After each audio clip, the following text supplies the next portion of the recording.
Le Conseil des ministres du 17 avril 2024, présidé par le chef de l'État Denis Sassou Nguesso, a abordé la création d'une agence de radioprotection et les défis de l'exploitation minière et pétrolière. Des questions relatives au personnel de l'Université Mariam Gouabi et aux enjeux environnementaux ont également été examinées. Une session dense et variée, témoignant de l'engagement gouvernemental à relever les multiples défis nationaux, suivant l'extrait du compte-rendu du ministre de la Communication et des Médias, porte-parole du gouvernement Thierry Mongala. Invité par le président de la République à prendre la parole, M. Pierre Aubat, ministre d'État, ministre des Mines et de la Géologie, a soumis à l'examen des membres du Conseil des ministres 2 projets de loi et un projet de décret. Le premier texte soumis à l'examen des membres du Conseil des ministres est un projet de loi portant réglementation de l'utilisation des sources de rayonnement ionisant et des applications nucléaires.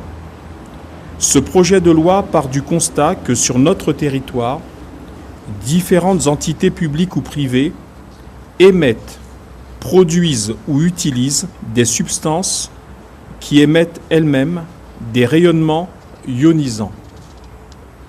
Ces produits très dangereux, de nature très variée, pouvant inclure des sources radioactives, peuvent avoir des conséquences néfastes pour les êtres humains dans leurs différents usages, comme le stockage ou le transport.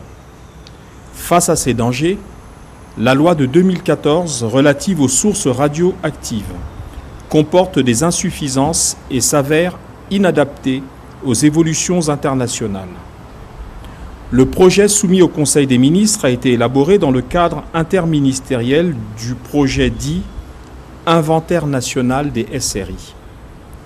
Il a pour objet d'élargir le domaine du texte de 2014 à toutes les autres sources de rayonnement ionisant et aux applications nucléaires et de l'adapter à la nouvelle donne internationale, au regard des aspirations de l'Agence internationale de l'énergie atomique, AIEA en sigle, à assurer une gestion rigoureuse des substances émettant des rayonnements ionisants et des applications nucléaires.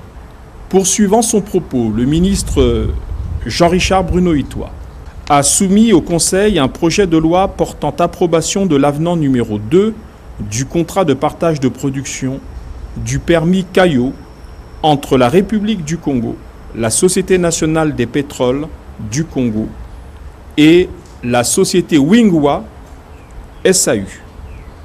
Le Conseil des ministres a été informé du fait qu'il s'agit ici de la mise en œuvre d'un des volets du second grand projet gazier dont va bénéficier notre pays après celui mis en œuvre avec la société Eni. Le complexe gazier y afférent sera lancé dans les prochains mois en présence de son Excellence Monsieur le Président de la République. Le projet de texte en examen, soumis ce jour au Conseil, est un avenant qui a pour objet de valoriser le gaz naturel produit sur ces permis. Il s'agit d'y introduire les termes de partage de production relatifs à l'exploitation, la valorisation et la commercialisation des produits issus de la valorisation du gaz naturel, à savoir le gaz sec, le gaz naturel associé et liquéfié, le propane, le butane, GPL, etc. La seconde communication, présentée par M. Hugues Nguelondele, ministre de la Jeunesse et des Sports, de l'Éducation civique, de la formation qualifiante et de l'emploi, était relative à la participation du Congo aux compétitions sportives internationales.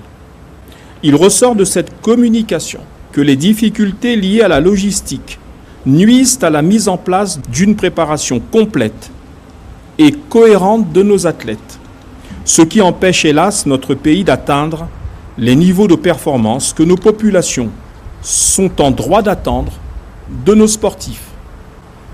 Après un ample débat sur le sujet, le président de la République, son Excellence M. Denis Sassou Nguesso, a instruit le ministre en charge des Sports de produire un rapport exhaustif de la situation et de le lui faire parvenir par le biais du Premier ministre chef du gouvernement afin que des décisions soient prises et mises en œuvre par l'État.